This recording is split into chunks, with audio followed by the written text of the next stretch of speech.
Is it recording? It is recording. A love story.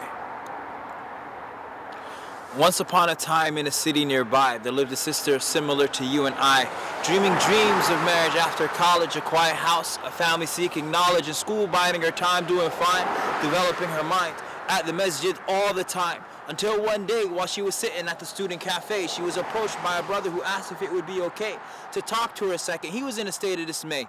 He was going through hard times, and 3 years to this day, he never once bowed his head to pray. He was Muslim. He said he knew he was astray. He saw her around campus. He knew she was MSA, so he asked if she could show him the way. Now, almost automatically, she directed him diplomatically to the brothers and said they'd help him in a matter systematic.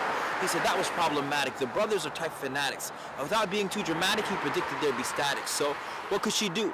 Leave him to his own devices? Tell me what your advice is. This is the story, learn this lesson well, can't plant the trees of paradise with the seeds of hell. A devil's whisper is coded in intentions well that lead to hell, where many good intentions dwell.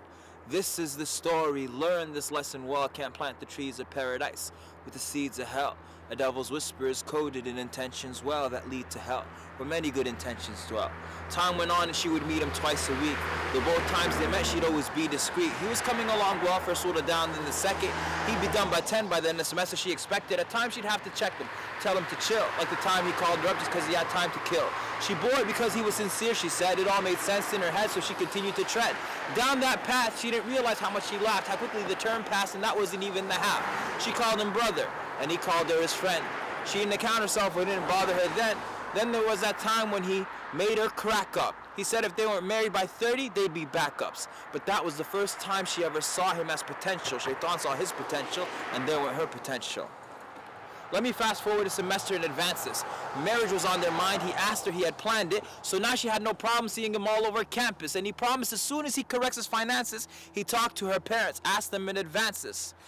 But for now, if they asked, they wouldn't accept. But in their minds, this was something that was already set. And so they crept. Her circle of friends kept shrinking. She was spending all her time with her future fiancé, thinking, dreaming. Best times in her life, it was seeming. So little concessions were small in the big scheme of things. She didn't shake hands with men. For him, she made an exception. So complete the devil's deception. This is the story, learn this lesson well, can't plant the trees of paradise with the seeds of hell. A devil's whisper is coded in intentions well that lead to hell, where many good intentions dwell. Don't get hit this Valentine's Day. Avoid the arrows of Shaitan.